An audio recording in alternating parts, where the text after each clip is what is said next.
நம்ம கனவுல கூட நினைச்சு பார்க்க முடியாத காட்சிய நினைவாக்குற மாதிரி ஒரே மேடையில இந்து, இஸ்லாமிய, கிறிஸ்துவ மதத்தை சேர்ந்த மணமக்களுக்கு திருமணம் நடந்திருக்கு.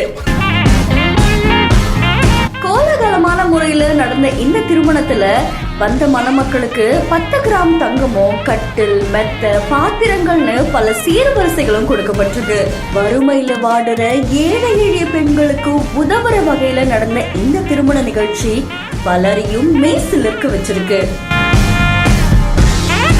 இந்திய யூனியன் முஸ்லீம் லீக் 75வது ஆண்டோடைய பவள விழாவை முன்னிட்டு ஆல் இந்தியா கேரளா முஸ்லிம் கலாச்சார மையத்துடைய சார்பா தமிழ்நாட்டுல இருக்கிற பொருளாதாரத்துல பின்தங்கின, வறுமை கோட்டுக்கு கீழே இருக்கிற ஏழை எளிய பெண்களுக்கு இலவசமா திருமணம் செஞ்சு வைக்கிற திட்டத்தை செயல்படுத்தி இருக்காங்க.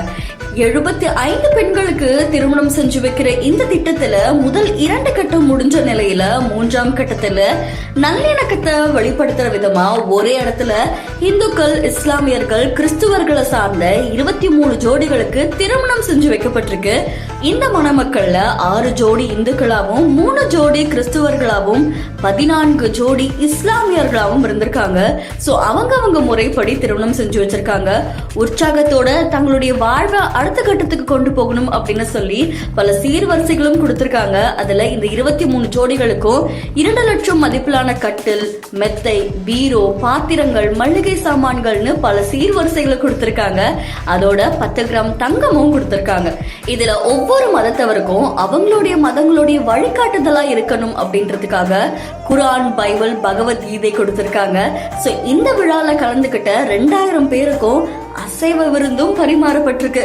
வறுமையில வாடின ஏழை எளிய பெண்களுக்கு வாழ்க்கையில மிக முக்கியமான தருணத்தை ஏற்படுத்தி தந்த இந்த அமைப்பினருக்கு மணமக்கள் மட்டும் இல்லாம அங்க இருக்கிற பொதுமக்களும் மனதார அவங்கள பாராட்டியிருக்காங்க. சோ ஒரே மேடையில இந்து, இஸ்லாமிய, கிறிஸ்துவ மதத்தை சேர்ந்த மணமக்களுக்கு திருமணம் நடந்தது பலரையும் ஆச்சரியப்படுத்தினதோட பலர் பாராட்டுகளும் குவிச்சுக்கிட்டு வராங்க.